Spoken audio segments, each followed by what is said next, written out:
Bonjour et soyez les bienvenus dans ma chaîne YouTube. Aujourd'hui, nous allons parler des angles orientés, comment utiliser les propriétés élémentaires des angles orientés et par exemple les propriétés comme la relation de chasse, l'opposé des angles orientés. Comment déterminer l'angle d'un triangle isocèle en connaissant l'un de ces angles.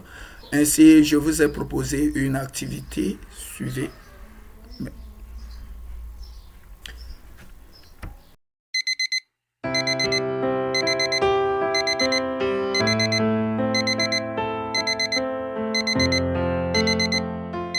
Exercice.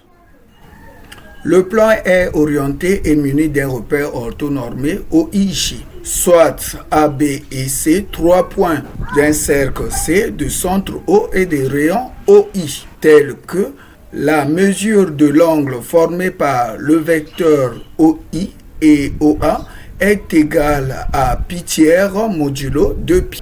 La mesure de l'angle formé par les vecteurs OB et OA est égale à moins πk modulo 2pi et la mesure de l'angle formé par les vecteurs OC et OB est égale à moins 4 pi cinquième. Question numéro 1. Placez les points A, B et C sur C. Question 2.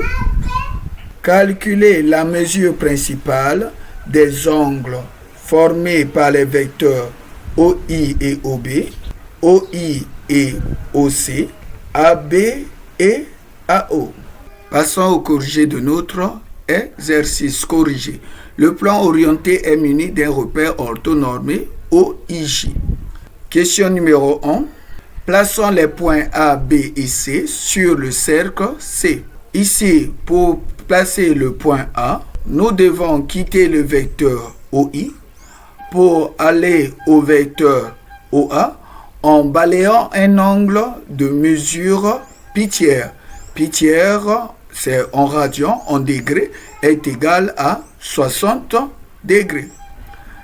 Et ensuite, pour la construction du point B, on a la mesure de l'angle formé par le vecteur OB et OA qui est égal à moins pi car pour construire le point B, nous devons quitter le vecteur OA pour aller vers le vecteur OB. En quittant le vecteur OA qui est connu, pour aller vers l'inconnu qui est le vecteur OB, nous devons balayer un angle de mesure πk qui est l'opposé de la mesure de l'angle formé par les vecteurs OB et OA. Or, πk, nous savons πk en radian est égal à 45 degrés. Et enfin, pour construire le point C, nous savons que la mesure de l'angle formé par le vecteur OC et OB est égal à moins 4 pi cinquième. Puisque nous ne connaissons notre inconnu, c'est le point C, ainsi nous devons quitter le vecteur connu qui est OB pour aller vers le vecteur OC en balayant un angle de mesure 4 pi cinquième qui est l'opposé de la mesure de l'angle formé par le vecteur OC et OB. Et 4 pi cinquième en 4 pi cinquième rad est égal à 144 degrés. Ensuite, passons à la question 2. Calculons la mesure principale des angles formés par les vecteurs OI et OB, IO et OC, et l'angle formé par les vecteurs AO et AB. Commençons par la mesure de l'angle formé par le vecteur OI et OB. Nous remarquons que parmi les données, il n'y a aucune donnée de la mesure de l'angle formé par le vecteur OI-OB.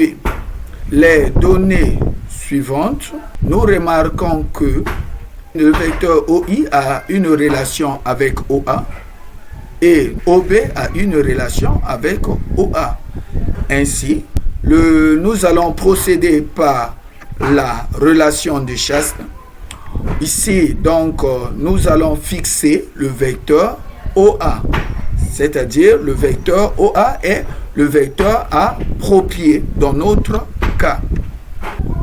En fixant le vecteur OA dans l'angle formé par le vecteur OI et OB, alors nous trouverons la mesure de l'angle formé par le vecteur OI-OB égale à la mesure de l'angle formé par le vecteur OI-OA plus la mesure de l'angle formé par les vecteurs OA et OB. Soit la mesure de l'angle formé par le vecteur OI-OB est égale à pi tiers parce que la mesure de l'angle formé par le vecteur OI-OA est égale à pi tiers plus la mesure de l'angle formé par le vecteur OA-OB qui est l'opposé de la mesure de l'angle formé par le vecteur OB-OA, c'est-à-dire la mesure de l'angle OA-OB est égale à pi quart. Ainsi, on trouve la mesure de l'angle formé par des vecteurs OI-OB est égale à 7 pi 12e modulo 2pi. Passons à la mesure de l'angle formé par les vecteurs IO et OC. Nous remarquons que les vecteurs qui constituent l'angle ont un point commun qui est le point O. Ainsi, nous allons transformer cet angle de telle sorte que les deux vecteurs doivent maintenant avoir la même origine qui est le point commun O. C'est-à-dire la mesure de l'angle formé par les vecteurs IO, OC serait égale à la mesure de l'angle formé par les vecteurs moins OI, OC. Nous voulons transformer cette mesure de cet angle en fonction de la mesure de l'angle des vecteurs OI, OC. Alors, nous pouvons utiliser soit la relation de Chasles en fixant le vecteur OI, soit nous passons par la propriété vue dans le cours qui parle de l'angle, la mesure de l'angle formé par les vecteurs K vecteur U et V est égale à la mesure de l'angle formé par les vecteurs UV plus pi. Et le K ici est une valeur négative. Donc, en utilisant la dernière propriété énoncée, alors nous trouverons la mesure de l'angle formé par les vecteurs moins OI et OC sera donc égale à la mesure de l'angle formé par les vecteurs OI-OC plus pi modulo 2pi. Parmi les mesures des angles connus, nous ne connaissons pas la mesure de l'angle formé par les vecteurs OI et OC. Alors ici, comment allons-nous faire? Nous voyons que ici nous avons OI et OC. Nous voyons que OI a une relation avec OB, de même que OC aussi dans les données. Dans les données, OC a une relation avec OB. Ainsi, nous utilisons la relation de chasse en fixant le vecteur OB dans l'angle formé par les vecteurs OI et OC. Dans ce cas, la mesure de l'angle formé par les vecteurs IO, OC sera donc égale à la mesure de l'angle formé par les vecteurs OI, OB, plus la mesure de l'angle formé par les vecteurs OB, OC, plus pi, modulo 2pi. Puisque nous connaissons la mesure de l'angle formé par les vecteurs OI et OB, qui est égal à 7 pi douzième, et la mesure de l'angle formé par les vecteurs OB, OC est égale à 4 pi cinquième. C'est-à-dire la mesure de l'angle formé par les vecteurs IO, OC sera donc égale à 7 pi douzième plus 4 pi cinquième plus pi, qui est égal à 143 pi sur 60. Or, 143 pi sur 60 n'est pas la mesure principale. Alors, pour trouver la mesure principale, il y a une astuce qui est très simple. Il suffit de faire 143 divisé par 60. Vous trouverez 2 virgules. Alors, ici, on s'intéresse à la partie entière qui est 2, comme 2 est pair. Alors, pour trouver la mesure principale, il suffit simplement de faire 143 pi sur 60 moins 2 pi. Ainsi, on trouve la mesure principale de l'angle formé par les vecteurs IO, OC égale à 23 pi sur 60. Passons maintenant à la détermination de la mesure de l'angle formé par les vecteurs AB et AO. En voyant la figure, le triangle OAB est un triangle isocèle. Donc, vous savez que dans un triangle isocèle, les angles à la base sont égaux. Comme ici, nous sommes dans un plan orienté, donc les angles à la base sont égaux lorsqu'ils sont orientés dans le même sens. Et de plus, vous savez que la somme des angles de ce triangle est égale à un angle plat, c'est-à-dire de mesure pi ou moins pi. Par conséquent, le triangle OAB est un triangle isocèle en A.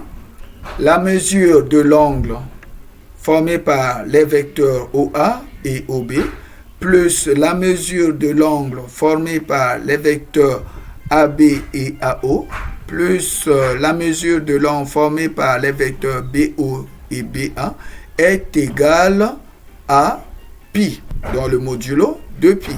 Ces angles orientés dans le sens direct ou soit dans le sens indirect à ne pas mélanger. Et les angles à la base, qui sont les angles formés par les vecteurs AB et AO, et l'angle formé par les vecteurs BO, BA, sont égaux, c'est-à-dire il y a aussi égalité de leur mesure. Ici, la première relation, nous avons appelé ça la relation numéro 1, et la deuxième relation, nous avons appelé par la relation 2. Nous connaissons déjà la mesure de l'angle formé par les vecteurs OA et OB.